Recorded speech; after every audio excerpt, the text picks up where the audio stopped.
Halo Crypto Lovers, saya Nadia Syaidin bakal balik lagi untuk kembali mengulik tentang aset kripto. Semakin banyak nih pemula yang pengen berinvestasi aset kripto. Namun, banyak juga dari mereka yang kecewa karena tidak mendapatkan hasil yang diinginkan. Padahal loss yang mereka alami bisa jadi karena mereka tanpa sadar telah melakukan berbagai kesalahan dalam berinvestasi aset kripto. Jadi, memang sebaiknya sebelum memulai investasi aset kripto, lebih baik kita ketahui dulu nih berbagai kesalahan yang harus kita hindari agar terhindar dari loss yang banyak. Sekarang saya akan mengulik soal kesalahan-kesalahan elementer dalam berinvestasi di aset kripto bareng Kurnia Bijaksana selaku pelaku investasi kripto. Halo Mas Kurnia. Halo Mbak Nadia. Selamat malam Mas Kurnia. Gimana kabarnya? Sehat ya Mas Kurnia? Selamat malam Mbak. Iya, sehat dong, sehat banget.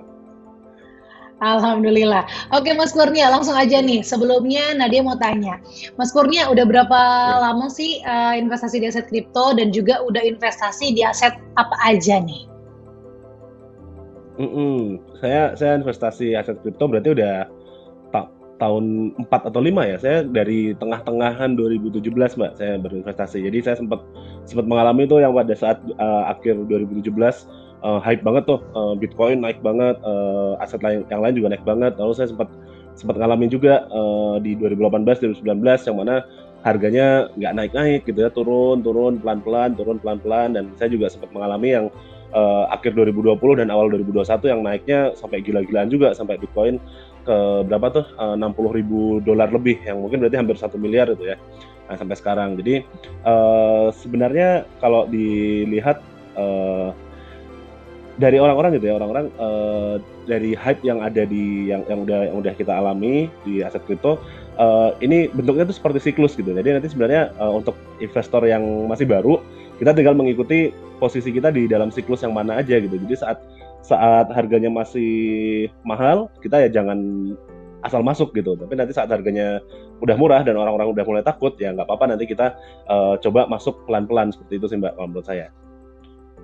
Oke, jadi kita lihat siklusnya dulu ya Mas, karena memang ada siklus di mana nantinya kita cuan, nanti kita juga bisa loss, walaupun diusahakan untuk lossnya nggak terlalu banyak, ya Mas Kurnia. Betul. Nah, Ya, sebenarnya betul. Mas Kurnia kenapa sih tertarik untuk investasi di aset kripto? Dan boleh nggak sih share ke teman-teman kalau misalkan kita pengen investasi di aset kripto, apa aja sih sebenarnya yang harus dipersiapkan supaya kita nantinya nggak terjadi kesalahan nih, seperti yang tadi aku bilang, biar nggak lossnya nggak loss banget gitu ya Mas Kurnia misalkan. Iya. Ya, jadi untuk orang-orang atau rekan-rekan yang mau mencoba investasi di aset kripto, tentu saja belajar cara membaca grafik itu sangat-sangat penting ya. Jadi kita bisa tahu apakah ini udah harga yang bagus atau tidak. Yang pertama itu. Yang kedua tentu kita perlu yang lebih penting nih, manajemen uang kita. Karena ya kalau di aset kripto itu saya selalu bilang ke orang-orang gitu ya, atau ke saya sendiri, saya selalu bilang bahwa setiap uang yang kita masukkan untuk investasi ke aset kripto, itu kemungkinannya cuma 2 Mbak. Dia bisa naik 10 kali lipat atau turun jadi 1/10-nya.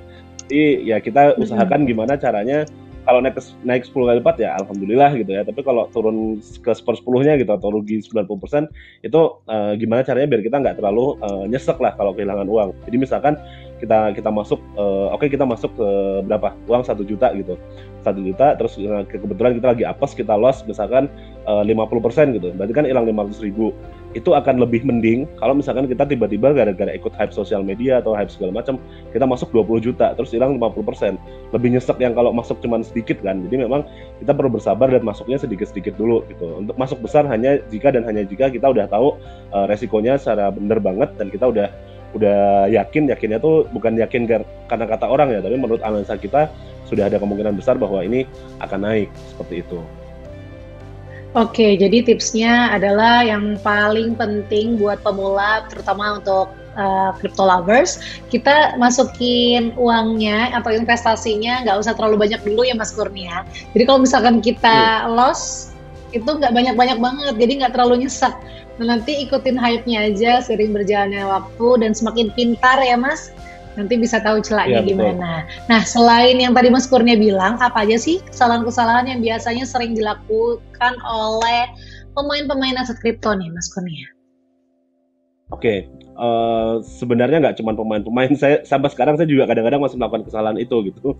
Jadi pertama adalah terlalu yakin sama analisa ya. Kita kadang-kadang melihat ada kemungkinan naik atau kemungkinan turun yang kelihatannya tuh kok kayaknya ini bakal naik banget nih atau kok kayaknya bakal turun banget nih. Lalu kita melakukan apa namanya keputusan untuk masuk di situ. Itu terlalu yakin itu sebenarnya sebuah kesalahan juga karena kita tidak apa namanya istilahnya tidak mengantisipasi kalau misalkan kita salah bakal kayak gimana.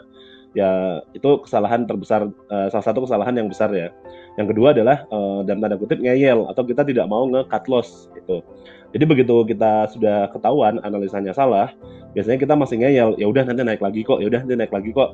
Lama-lama ngomong gitu terus sampai taunya udah loss 70% gitu. Nah, sebenarnya yang benar adalah kalau misalkan sudah ada titik di mana analisa kita terbukti salah, ya udah di-cut loss aja nanti masuk lagi gitu. Lalu yang ketiga ikut FOMO di sosial media. Ini sebenarnya udah umum banget lah. Ada influencer bilang bahwa misalkan aset ini bakal ke sini, kita asal ikut tanpa kita tahu bahwa ya para influencer itu juga manusia juga, mereka juga bisa salah kan gitu. Lalu yang berikutnya adalah apa lagi ya? Go big terlalu besar. Jadi kesalahan orang langsung masuk langsung besar. Misalkan sampai masuk langsung 100 juta tanpa ada pertimbangan dulu. Padahal itu duit tabungan yang udah didapetin susah-susah tuh. Terus tiba-tiba loss aja 50%. Itu kan biasanya nyesek juga dan ke situ masalahnya nggak cuma di kita doang gitu. Nanti pasti masalah ke merembet kan itu kan namanya uang ya, pasti ke masalah finansial keluarga, kena ke mental kita juga gitu. Dan kalau mental kita udah rusak, nanti kita saat mau itu pasti pengen balas dendam lagi. Pengen balas dendam kita masuk lebih besar lagi. Nanti jadi tambah hilang lagi duitnya. Kayak gitu Mbak. Jadi sebenarnya untuk pemula saran saya memang untuk tahu baca chart itu penting. Tapi yang lebih penting yaitu tadi memanage uang kita. Jadi jangan masuk langsung terlalu besar dulu, kecil-kecil, cicil-cicil. Atau kalau mau gampang gini deh, anggap aja masuk kripto itu kayak nabung. Jadi tiap bulan beli, dikit-dikit aja. Itu pun nanti kalau misalkan loss ya udah kan nggak kerasa toh dalam tanda kutip uang kita yang dipakai di bulan itu harusnya udah nge-cover kebutuhan hidup kita dulu kan sebelum kita menabung di atau kita beli di aset kripto gitu. Seperti itu Mbak. Oke, setuju nih. Berarti taktik aku sebagai pemula sudah mulai oke nih. Belinya yang dikit-dikit dulu ya, Mas Kurnia. Diawali dari berapa dulu. Jadi kalau misalkan memang loss, nggak sedih-sedih banget. Dan kita juga agak kerasa kalau itu loss bener. Setuju banget sama Mas Kurnia, karena aku ngalamin sendiri.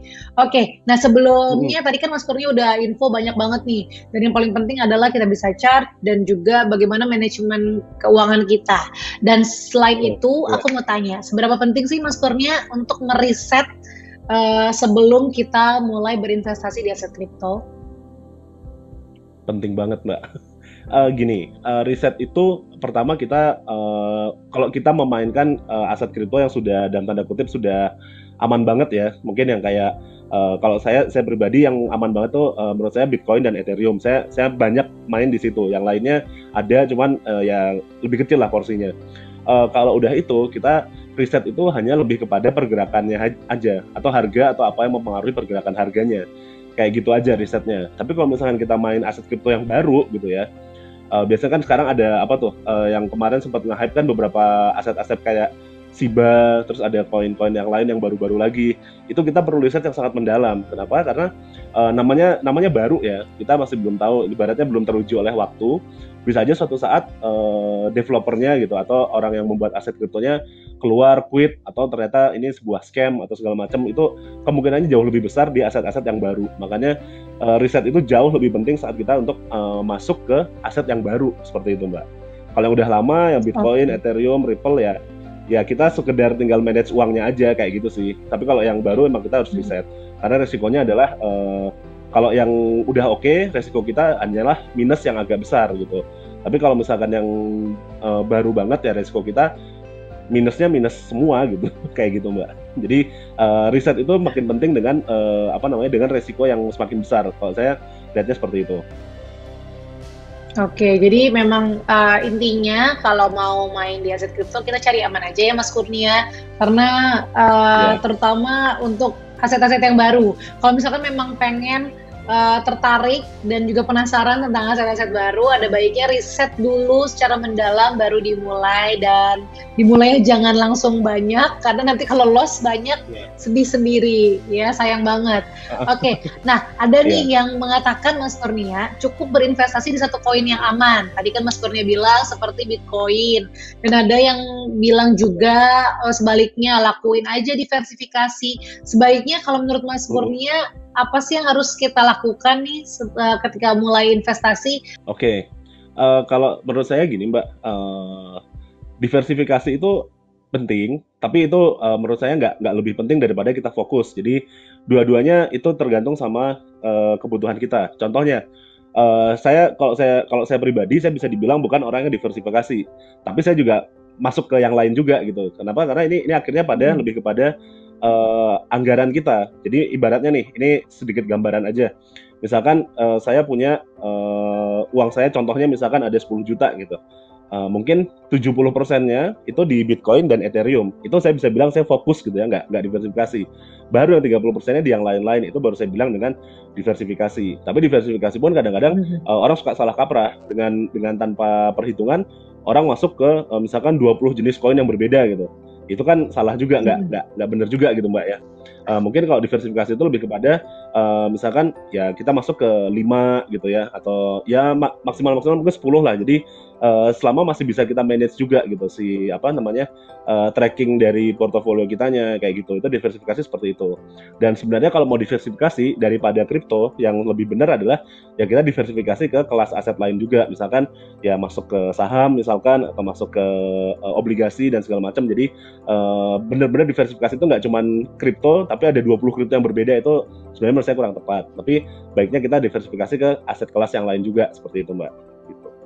Oke, jadi intinya Mas Kurnia menyampaikan ke teman-teman crypto lovers untuk Mhm. diversifikasi oke ya Mas Kurnia, dan Mas Kurnia juga masih melakukan diversifikasi asal Ya, perhitungannya jelas dan jangan banyak banget ya Mas Kurnia, dan alangkah baiknya untuk mencoba ya, aset yang lain selain kripto karena masih banyak banget nih aset betul. lainnya juga. Oke, nah, Ya, bagaimana sih dengan membeli dan menjual aset kripto dalam jangka pendek nih Mas Kurnia? Kayak misalkan aku baru masukin bulan ini, terus pengen beli apa ya, beli baju yang lagi hits lah di Instagram, terus coba mhm, ambil di aset kripto gitu kan, exchange aja ya. gitu. Boleh nggak sih dalam jangka pendek gitu Mas Kurnia, misal bulan ini, bulan depan langsung diambil gitu? Boleh banget, bahkan kalau kebanyakan orang kan istilahnya malah melakukan day trading ya. Day trading itu kayak beli pagi ini, jual nanti sore gitu kan, kayak gitu. Itu juga banyak juga. Cuman kita perlu mempertimbangkan bahwa semakin cepat kita bermain, semakin besar resikonya. Jadi kayak gitu Mbak. Jadi kalau misalkan nggak terlalu Hmm. yakin, ya udah, yang kalau kata Mbak Nadia tadi nggak apa-apa banget. Misalkan selama 3 bulan ke belakang, atau misalkan jangan 3 bulan ya, udah berapa bulan ke belakang udah nabung terus di aset kripto, terus bulan ini ada baju lucu nih pengen beli, pas dilihat cuannya udah ada nih, ya nggak apa-apa kita ambil cuannya, kita Hmm. nikmatin. Justru Hmm. itu penting gitu, menikmati cuan, karena ya kita investasi buat cuan kan, cuannya masa nggak dinikmatin kan gitu ya. Nah, tapi kalau misalkan kita mainnya terlalu jangka pendek, lebih beresikonya, karena kita perlu mempertimbangkan ada faktor pertama namanya spread ya. Spread itu apa namanya, perbedaan harga antara saat jual dan saat beli itu bisa agak-agak beda juga. Lalu yang kedua, belum lagi nanti pergerakan harganya kita masih nggak tahu gitu ya. Misalkan kita Hmm. beli hari ini, beli sekarang, 3 jam kemudian udah berbeda. Ya bedanya biasanya akan sedikit karena pergerakan kan cenderung membutuhkan waktu. Kalau pergerakannya masih sedikit, nanti udah kepotong sama ongkos transaksi, kepotong ongkos withdraw, itu malah jadi nggak maksimal profitnya. Jadi kayak gitu Mbak. Oke, Jadi jadi kalau misalkan, sebenarnya uh-uh. sebenarnya untuk apa namanya, untuk masalah jangka pendek itu, semakin pendek jangkanya semakin besar resikonya sebenarnya, kayak gitu aja. Jadi tinggal kita apa namanya, kita sesuaikan lah sama istilahnya risk profile kita mau seperti apa gitu Mbak. Oke, setuju. Sesuaikan dengan risk profile. Apalagi kalau misalkan lagi Ya. cuan banget ya Mas Kurnia. Kalau misalkan diambil nggak Mm. rugi, masih untung, Ya. lumayan, langsung aja ambil dan nikmati. Atau mungkin masih disisain beberapa. Jadi nggak usah ambil semua ya Mas Kurnia. Jadi kita masih bisa menikmati Ya. cuan kita at the moment. Oke. Nah, Betul. Mas Kurnia, aku mau ngomongin tentang keamanan nih. Keamanan kan juga patut kita perhatikan. Bagaimana sih kita mengetahui Ya. bahwa exchange platform yang kita punya dan juga wallet yang kita buat itu sudah aman nih Mas Kurnia? Bisa jelasin nggak tentang 2FA, Two Factors Authentication?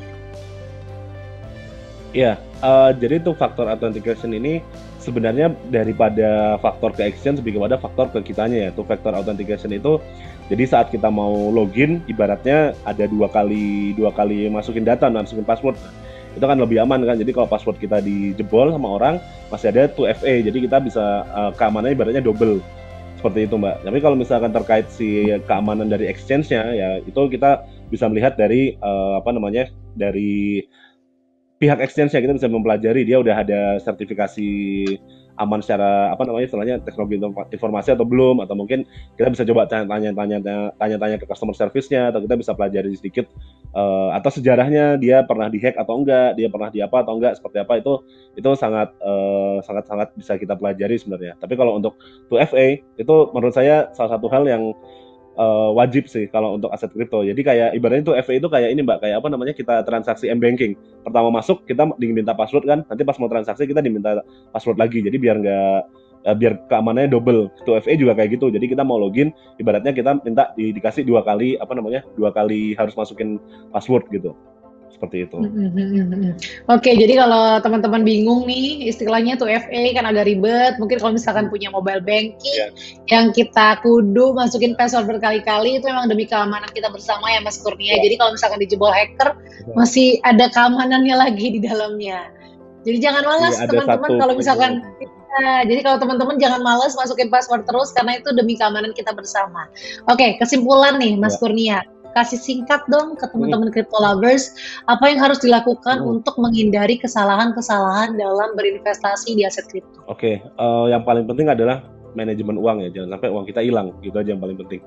Jadi pertama gimana caranya biar uang kita nggak hilang ya, kita melakukan analisa sehingga kita bisa tahu pergerakan itu kemungkinan besarnya akan bergerak ke arah mana, itu penting tuh. Yang kedua ya manajemen uang dengan cara jangan masuk besar-besar banget gitu. Kita perlu antisipasi kalau misalkan pergerakan atau analisa kita salah, seperti itu. Jadi paling penting adalah jadi pertama analisa, kedua manajemen uang, yang ketiga psikologi Mbak. Jadi psikologi itu kalau kita biasanya orang suka gitu kan, udah loss pengen balas dendam, itu jangan sampai tuh kayak gitu tuh. Kalau udah loss ya udah loss aja, biarin gitu ya. Mungkin kita pasti ada perasaan bete atau ada itu ya, biarin dia mereda dulu perasaannya, baru nanti kalau udah ada kesempatan untuk masuk trading lagi baru kita masuk lagi, seperti itu. Jadi jangan maksain kalau udah loss. Kita lebih baik menunggu, diem, atau sampai sampai ada kesempatan lagi kayak gitu.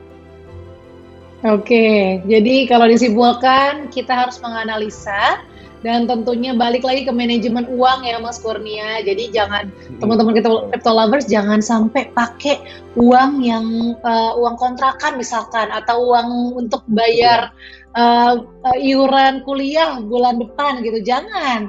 Jadi pakailah uang yang sudah tersisa dari segala kebutuhan, boleh dimasukkan ke kripto ya Mas Kurnia. Dan yang paling penting adalah psikis kita. Jadi kalau teman-teman belum siap untuk berinvestasi di aset kripto, belum siap untuk loss sedikit, loss banyak, jangan mulai dulu, siapkan dulu mentalnya, karena memang investasi ini lumayan bikin deg-degan ya Mas Kurnia. Jadi kalau misalkan sudah tahu flow-nya, sudah tahu alurnya, pasti ketagihan untuk investasi di aset kripto. Oke deh. Jadi teman-teman, itu adalah beberapa kesalahan elementer yang bisa dihindari nih ketika memutuskan untuk berinvestasi di kripto. Jangan lupa untuk selalu riset, maksimalkan sistem keamanan crypto lovers, dan sebaiknya lakukan investasi jangka panjang ya Mas Kurnia. Karena semakin pendek jarak investasinya, nanti semakin ini juga banyak juga ya ininya ya Mas, makin besar resikonya. Iya, semakin banyak resikonya, betul sekali. Jadi terima kasih banyak Mas Kurnia sudah berbagi Sama-sama. bersama Crypto Lovers di Crypto Talk hari ini. Oke, Crypto Lovers, kita akan ketemu lagi di topik-topik lain di Crypto Talk. Jangan lupa untuk subscribe dan juga klik tombol like di video ini. Saya Nadia pamit dan juga Mas Kurnia pamit. See ya! Oke.